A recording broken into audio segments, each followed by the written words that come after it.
From the heart of the jungle comes a savage cry of victory. This is Tarzan, Lord of the Jungle.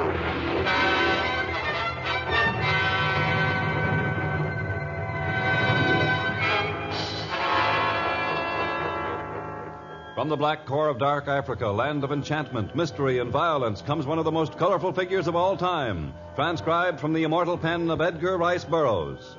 Tarzan, the bronzed white son of the jungle. And now, in the very words of Mr. Burroughs, the story of Cathedral of the Congo.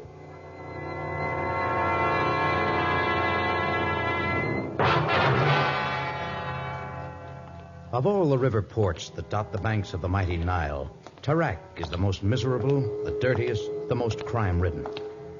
The slender figure who walked down the dimly lighted street of the devil was that of a man of God, and he was on a mission of the church.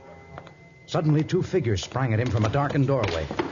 A steel-like garrote encircled his throat, and he fell to the ground, dead, without even a chance for a final word of prayer. I'd give my right arm to get the hang of using that piece of leather thong the way you do, Slim. It's got knives and pistols beat a mile. Just a minute. I get the door. Right. There we are. Now, don't try to carry him yourself, Venner. I'll help you. He don't weigh any more than you do, Slim. I can handle him. All right. Bring him in. Holy smokes, Slim, he's a minister. I knew that. You would. You got eyes like a cat. But what good's a minister? They ain't never got any money. Maybe this one has. Look through his pockets. All right. Here we are. His wallet. There ain't enough in here to buy saddle wax for your garrote. Yeah, there must be. Let me look through it. The Reverend Nathaniel Malcolm. Yeah, we got the right guy, all right. The right guy? I thought you told me we was waiting for the first stranger that came along, that we'd roll him for enough dough to buy fuel for my tub. You haven't got any place to sail it anyway. No one will trust any cargo to you, not even with every scow in the harbor already charted. What did you mean by the right guy? What did you mean, Slim? This guy's the Reverend Nathaniel Malcolm. He's been a missionary in the interior for almost 30 years. Some guy who was through there on a big game hunt told me all about him. And you expected to find money on a missionary? This guy told me that all his life this Malcolm has wanted to build a fancy church in the jungle. A cathedral, he called it. A cathedral, huh? Hey, they cost real dough. Exactly. And he was all over town today pricing wood and granite and stained glass for the windows. I don't get it. Where'd the money go? Search me. Hey, look at this. A letter from a dame. You can tell by the handwriting. And it comes from the States, too.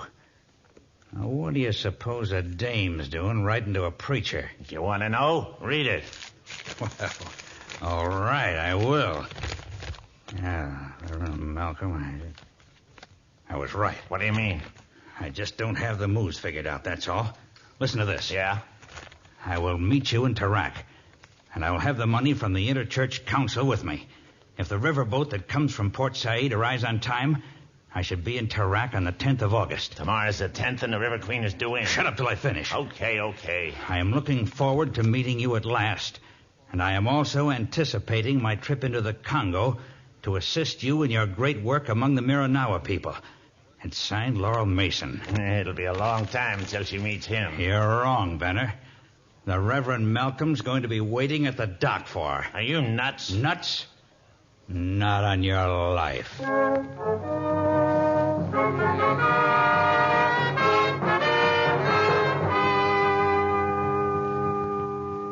I did like you told me. I dressed him in your clothes and put those papers with your name on them in the pockets. Good work, Venner. I tossed his body near the waterfront. When he's found, he'll be identified as Slim Cronin. They'll close the police files on you in a dozen countries. Pretty slick figuring, Slim. I would greatly appreciate it, my good man, if you would address me as the Reverend Nathaniel Malcolm. You're a card, Slim. How do I look? Like a preacher. Those clothes sure fit neat.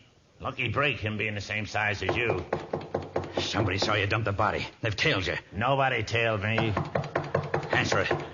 I'll stand behind the door with my garrote. Right. Just a minute. Yeah? I'm looking for a Captain Venner. I'm Venner. Who are you? What do you want? My name is Tarzan. I'd like to ask you a few questions. Come in, Tarzan. Come right in.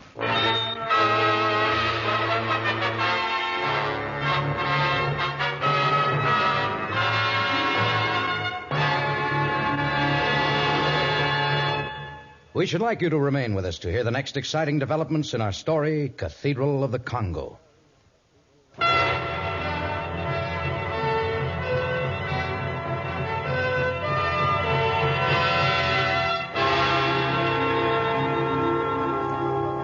Those who live by the gun and the knife and the garrote, that slender instrument of strangulation, are seldom brave. And Tarzan's name struck terror in the heart of the man who had disguised himself as the Reverend Malcolm. Instead of attempting to attack the mighty jungle man, he crept into a dimly lighted corner of the dingy room as Tarzan entered. Well, what did you want to question me about? I'm told that you have the only ship in Tarak that's not engaged at the moment. Is this true? Well, what if it is? I should like to charter it and have you take me up the Nile and into the interior of the Congo. Oh, well, come on over by the table. There's a little more light over there. I ain't saying yes or no, but if you've enough dough, I might make a deal with you. I have far more than enough to pay for my passage. Oh, good evening, Reverend. I hadn't noticed you. Good evening, Tarzan. I heard you give your name. You must pardon my look of surprise. One does not expect to encounter a man of the cloth on the street of the devil. I myself find it hard to believe that I've been forced to come to this infamous street. But you see, I, too, am looking for transportation into the Congo, to the land of the Miranauers. Well, that's not far from my destination. You're a missionary? Precisely. Allow me to introduce myself. The Reverend Nathaniel Malcolm. Malcolm. Oh, yes, I've heard of your work among the Miranauers. You know some of my people? No, despite the fact that their village is not far from that of the Punyas, who are my friends, I have never encountered any of them. I see. But what brings you to Tarak, Reverend? I've come here to meet a young lady, a Miss Laurel Mason, who is to help me in my attempts to bring religion to the savages. I had hoped to be able to furnish safe transportation for her, but now... Now what? Well, the funds of the church are always limited. I can't begin to pay the price Captain Venner has quoted me. But perhaps, since you have stated that you have more than enough to charter Captain Venner's ship, perhaps you will do so and permit Miss Mason and me to come along. I've always been reluctant to take a white woman into the jungle.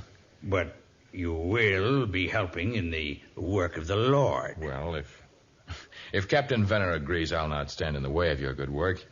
What do you say, Captain? I ain't seen the color of your money yet. The color is red. There. What? A blood ruby. I have no currency, but the stone is worth a great deal. It was forced upon me by the Caliph of Haradan as a reward for having done him a service. I was most reluctant to take it, but he insisted... Why are you willing to give me a rock like that to take you up the river? Well, the voyage will not be an easy one, Captain. Need I remind you of the hardships that occur where the Nile flows through the Nubian desert? No one who sailed through those once needs reminding. Then we must pass through the cataracts. I can bring her through. And after that, we must leave the Nile and take the shallow river Goadibo into the jungle. The Goadiba, huh? Well, I've never navigated that stretch of water, but I ain't worried about its being shallow. If I got a heavy dew under the bottom of my scow, I can scrape through. How's the width? It's so narrow in some places that one can reach out and touch the brush at either side. That's why I'm willing to give you the ruby in return for passage. It's a deal, mister. Tarzan, I have never taken a trip upriver, but it seems to me that if this Goadibo is so narrow you can touch the brush at both sides, we shall be most vulnerable to attack from both animals and savages. That is true. Then why have you elected to travel by water rather than by land? I've spoken only of the dangerous parts of the journey, Reverend. There are also many peaceful miles during which I can get some badly needed rest. One can get no rest traveling by foot through the jungle, but I did feel it was only fair to warn the captain here that he would not earn the ruby without risk. Okay, so now you've warned me. That ruby sure is pretty, ain't it? Hey, where are you putting it, Tarzan? Away. For safekeeping. Oh, no, you don't. It's mine now. We made a deal, didn't we? You said that... It will be yours when you have delivered the Reverend Malcolm, the young lady, and me to our destination, safely.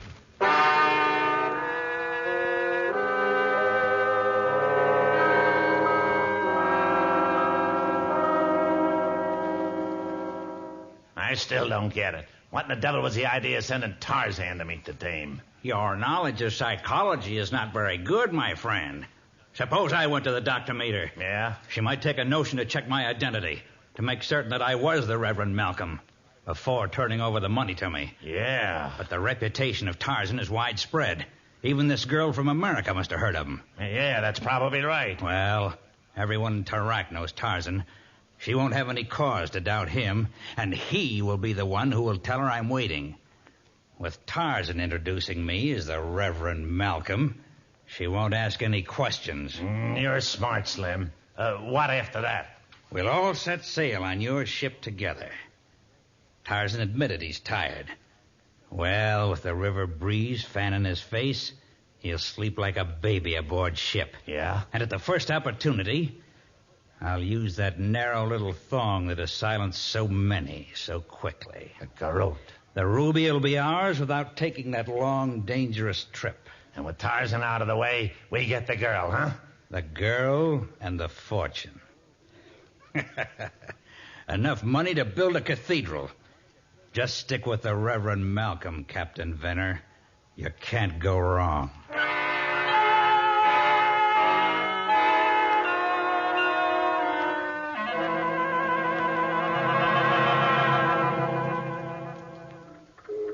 I hope you'll pardon me, Miss Mason, but you don't look like a missionary. Please call me Laurel. And please remember that there's no rule that says a woman missionary has to wear horn-rimmed glasses and carry a psalm book. Oh, no, of course not. Well, have we got all your luggage together now? Yes, but can't you get someone with a cart or something to carry? Oh, I've carried many things heavier than those few bags. Besides, the attention of all the stevedores is centered on that other dock over there. Yes, I noticed the crowd there. What's happened? Oh, nothing. Please tell me. We'll get along much better if we speak honestly to one another. They found the body of a man there less than half an hour ago. A fugitive from justice who'd been killed by strangulation. The police think a garrote was used. Horrible. This is Africa, Laurel, a land of violence. Frankly, I'd advise you to get back on the ship and continue to Cape Town. You can easily arrange for passage home from there. There must be lost souls in America who need saving, too. I've come here for a purpose, Tarzan. And I have no intention of going home regardless of what you say. Shall we get started? I'm most anxious to meet Mr. Malcolm.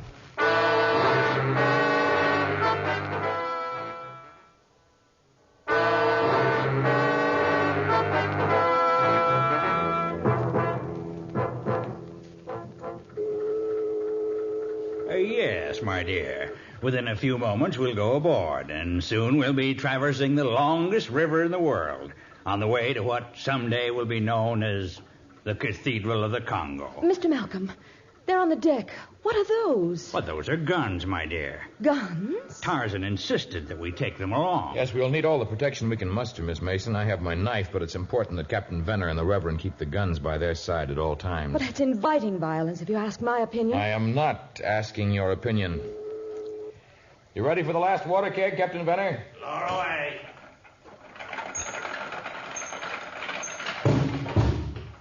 I got it. That's all, huh?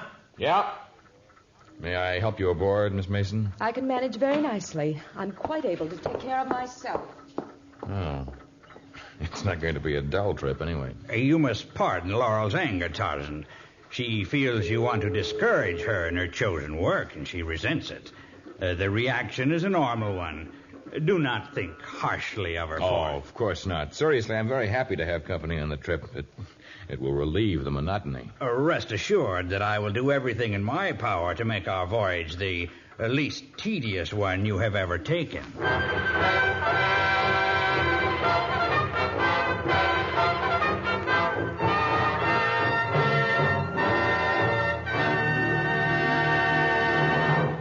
In just a moment, the exciting conclusion of Cathedral of the Congo.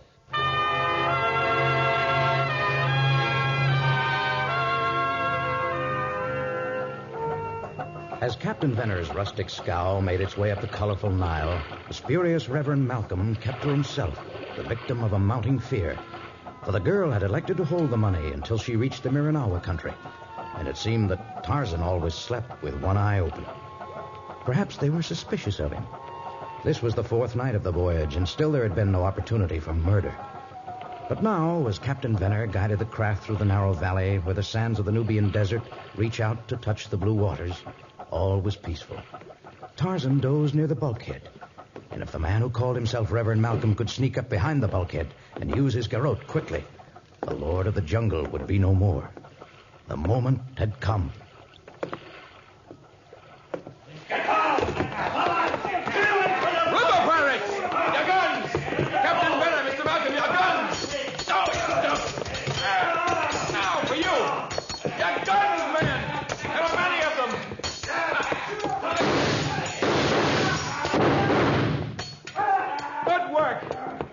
Left. Watch out behind you! There!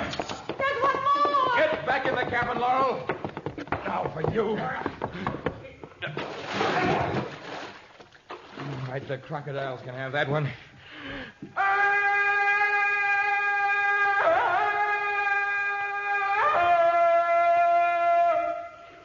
Good going, Tarzan.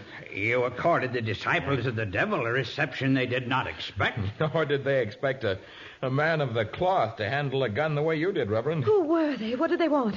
Just our money and our lives. They were the Yor Harami, the river pirates. Oh, this is a horrible land.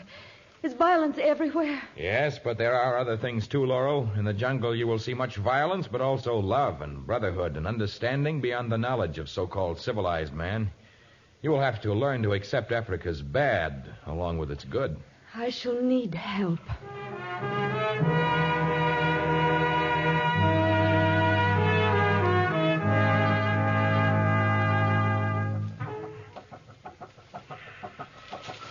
You sure weren't exaggerating about being able to touch the brush on either side of this Gordiba.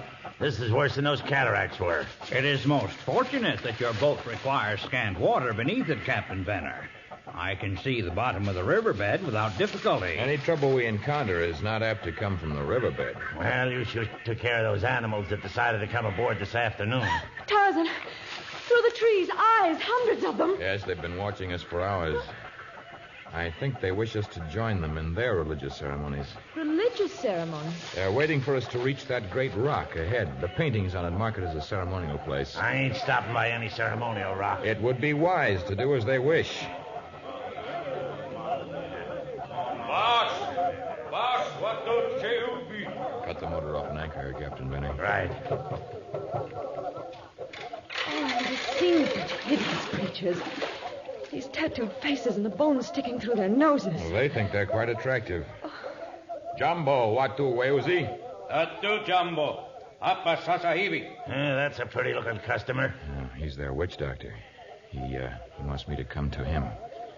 Oh, Laurel, it would be a sign of goodwill if you were to come with me. It would show that not even our woman fears their magic. I'll come. Good. Now, hold my hand, Laurel. I don't believe we really have anything to fear. Oh, there's so many of them. That even if we want... Well, Slim, how much more of this stuff do we have to go through? Don't call me Slim. And stop trying to give orders. I'll get him the minute he lowers his guard for a second. He don't lower his guard. By tomorrow, you'll reach the Miranawa country. And the Miranawas will know you ain't Malcolm. We won't reach their village. I'll guarantee you that. I have one more trick, and I'll use it. Hey, Tarzan's motioning to us. I guess we'll have to go ashore. Well, I don't like it. Come on.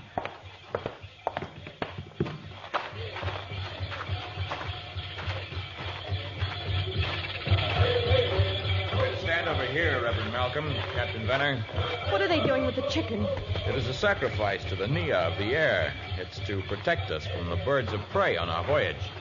Aye. Such paganism. And now what? A sacrifice to the Nia of the forests. Lala, Nia Kabuzi. All of us must lie down so that they can anoint our bodies with the blood of the small goat. Quickly now. Such nonsense. Lie down, Venner. Please, Laurel, believe me, it's best. All right, but these heresies disgust me.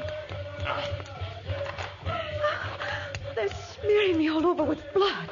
Aye. Matonia. Now we must take something of value and throw it into the river as a sacrifice to the Nia of the water. Oh, Laurel, that string of beads you wear. It was given me by my... All right. There. Aye. Aye. Aye. The spirits of the air, of the forest, and of the jungle have accepted us. We are now free to continue our journey. In the Nani.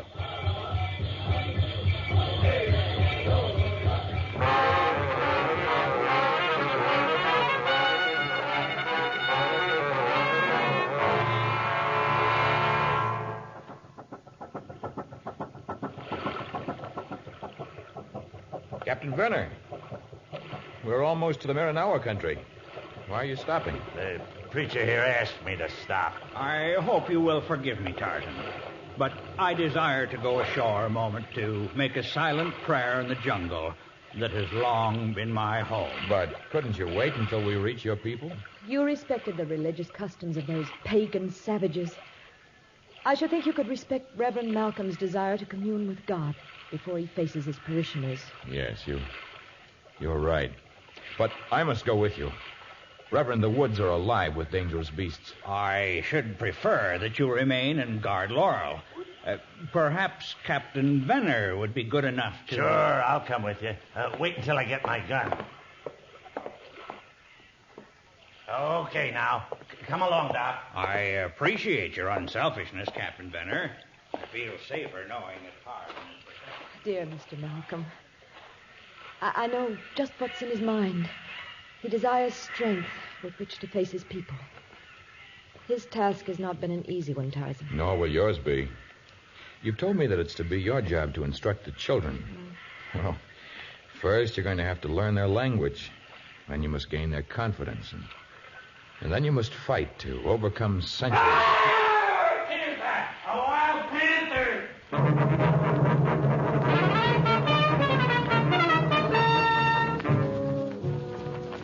Tarzan sped into the jungle that skirted the narrow river. But suddenly he swerved in his path and took to the middle level of jungle growth so that he could peer down. For there was something wrong. There was no scent of Sheeta, the panther, in the air. But below him he could see far more cunning and dangerous animals. Two men stood by the side of the jungle path they expected Tarzan to take. One held a gun, the other a slender garrote. Suddenly the whole vicious plot was made clear to Tarzan. He leaped down, knocking Venner's gun from his hand. Then he turned to wrest the thong from the grasp of the counterfeit minister of God. But fear gave both men the speed of demons in their flight. And Tarzan could not follow, for Laurel would be left unprotected. He returned to her, his heart heavy with the things he was forced to tell her.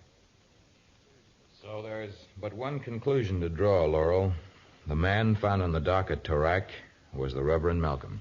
And the man we've been traveling with must have been the fugitive from justice whose identification we found on the body. Exactly. And Captain Venner was with him in this plot all along. I can't truthfully say I suspected that there was anything wrong.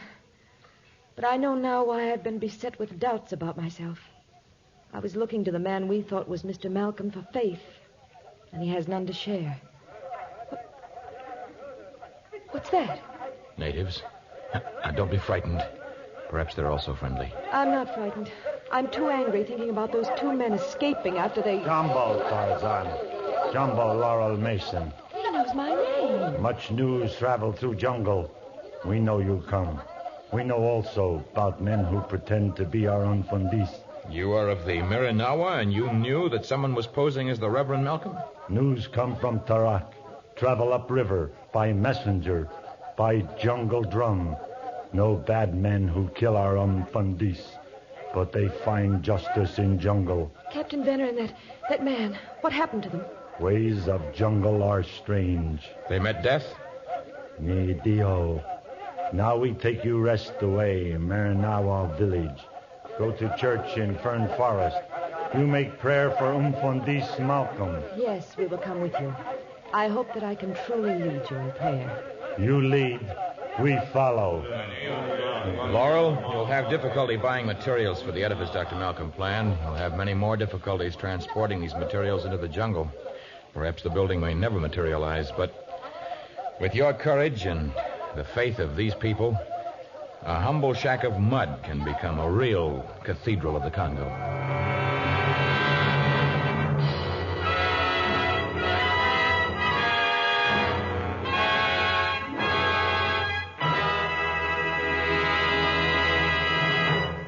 In just a moment, a preview of our next exciting story of Tarzan.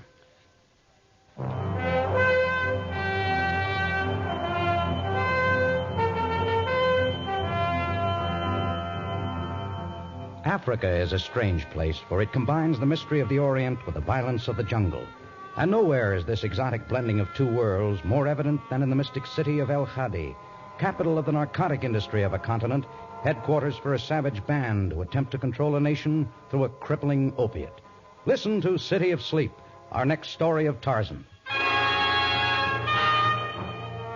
Tarzan, the transcribed creation of the famous Edgar Rice Burroughs, is produced by Walter White, Jr., prepared for radio by Bud Lesser, with original music by Albert Glasser. This is a Commodore production.